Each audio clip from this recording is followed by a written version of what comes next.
안녕하십니까? 인생의 복잡한 문제들을 말씀으로 단칼에 해결해주는 김종근 목사의 쾌도 남마입니다.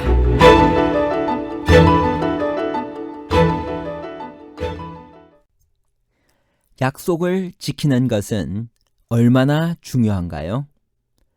르우벤과 갓 지파는 모세에게 어떤 요청을 했나요?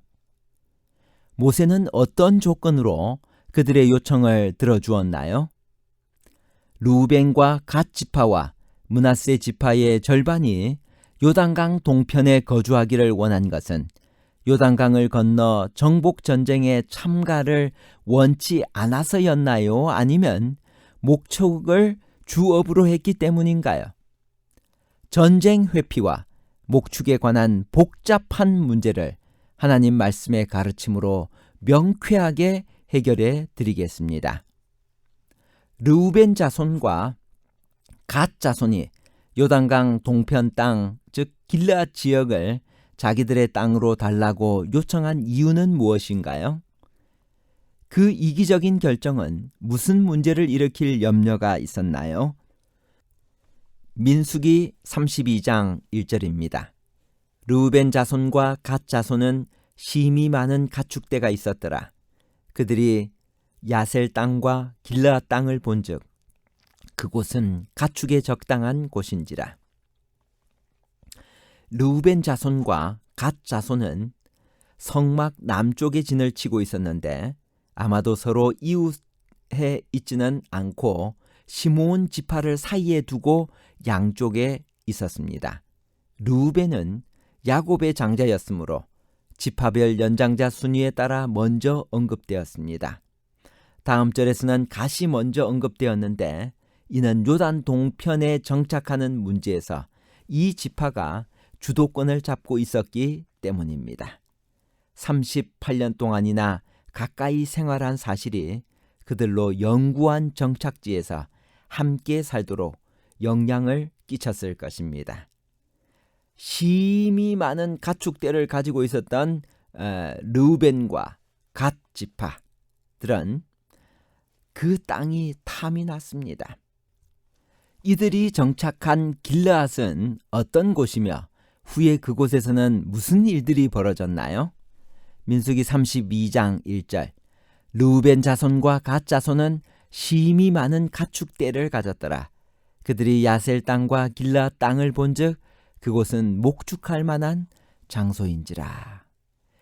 길르앗이라고 하는 땅이 나옵니다. 길르앗이라고 하는 말은 울퉁불퉁한 낙타봉, 강하다라는 뜻을 가지고 있습니다. 갈릴리 저지대로부터 사해 북단에 이르며 요단강에서 동편으로 사막에 이르는 이스라엘의 땅이었습니다. 이 길르앗에서는 어떠한 일들이 있었는가? 길르앗을 지배한 미디안과 아말렉 군사를 사사 기드온이 물리쳤습니다. 사사 입다가 암몬 자손을 물리친 곳입니다. 사울 왕이 아모리 왕 나하스의 위협 아래에 있던 길르앗 야베스를 구원한 곳입니다. 야곱과 라반이 언약을 맺고 증거의 무더기를 쌓은 곳이 바로 이 길르앗입니다. 세월이 흐르면서 이곳은 길르앗산, 길르앗 땅, 또 길르앗이라고 명칭되어졌습니다. 출애굽 당시 이 지역은 아모리 왕 시혼이 차지하고 있었는데 이스라엘 백성이 정복하여 길르앗 북부는 므낫세 반지파, 남부는 각각 르우벤 지파에게 분배되었습니다. 그들의 요청에 대한 모세의 염려는 무엇이었나요? 모세는 그들의 행동을 무엇에 비유했나요? 민수기 32장 6절 모세가 갓 자손과 르우벤 자손에게 이르되 너희 형제들은 싸우러 가거늘 너희는 여기 앉았고자 하느냐? 너희가 어찌하여 이스라엘 자손으로 낙심케 하여서 여호와께서 그들에게 주신 땅으로 건너갈 수 없게 하려느냐?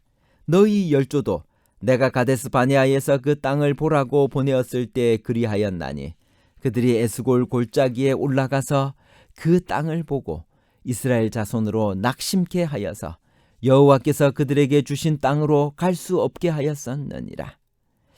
두 지파의 요청은 다음과 같은 문제들을 일으킬 수 있었습니다. 첫 번째, 요단 동편은 이미 점령되었기 때문에 그들의 요청은 희생 없이 열매만 차지하려는 이기적인 행동으로 생각되었습니다. 두 번째, 요단강을 건너지 않으려는 그들의 행동은 전 이스라엘의 사기를 떨어뜨릴 염려가 있었습니다. 세 번째, 그들이 요단강 동편과 서편에서 다 같이 땅을 차지하려고 한다는 오해를 일으킬 염려가 있었습니다. 네 번째, 또다시 하나님의 진노를 일으켜 가나안 정복이 무산될 위험이 있었습니다. 르우벤 지파와 갓 지파는 모세와 이스라엘 백성들의 염려를 해소시키기 위하여 무슨 약속을 했나요? 그 약속은 어떤 결심과 충성을 표현하는 것이었나요? 민수기 32장 16절부터 있는 말씀입니다.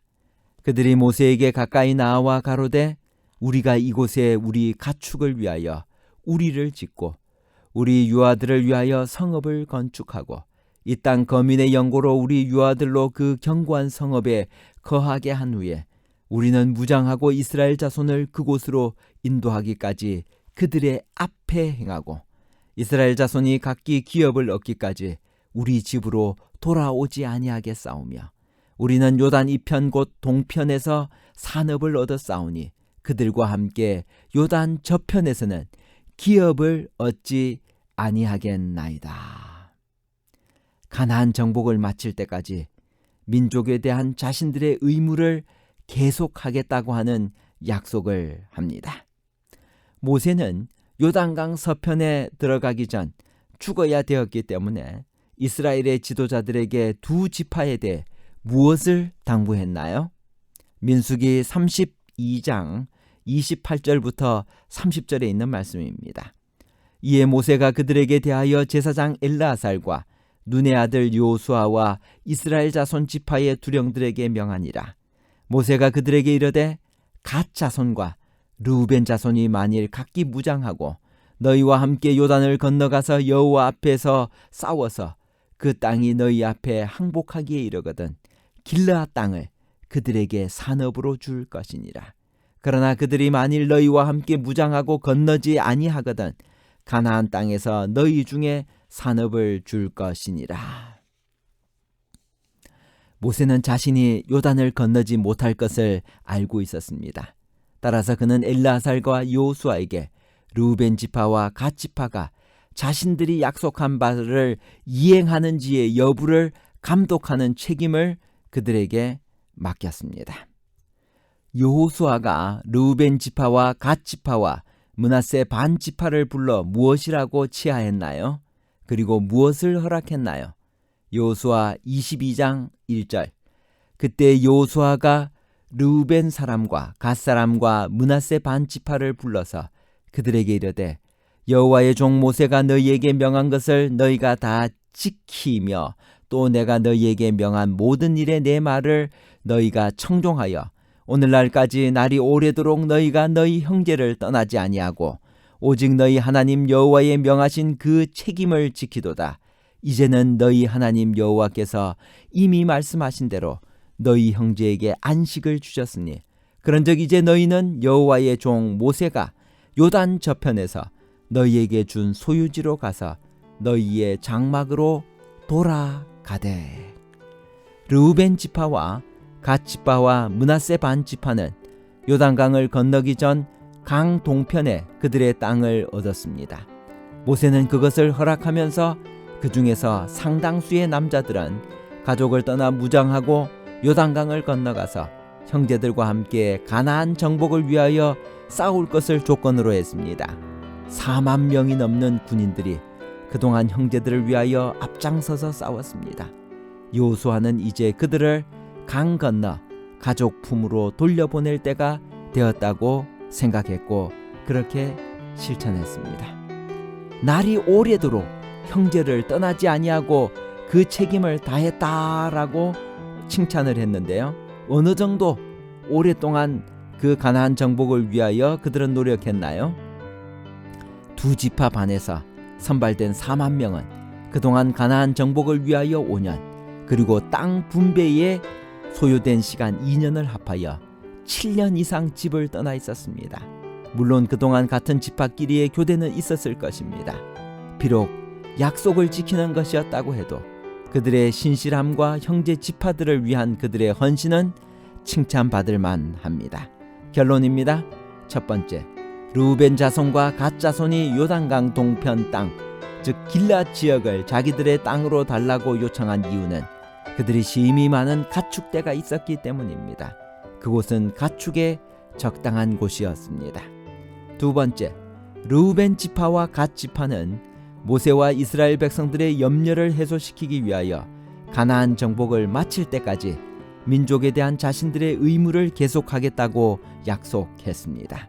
세 번째, 모세는 약속을 지키는 조건으로 요청에 응했으며 두 지파 반에서 선발된 4만 명은 가나안 정복을 위하여 5년, 그리고 땅 분배에 소요된 시간 약 2년을 합하여 7년 이상 집을 떠나 모세와 한 약속을 지켰습니다. 감사합니다.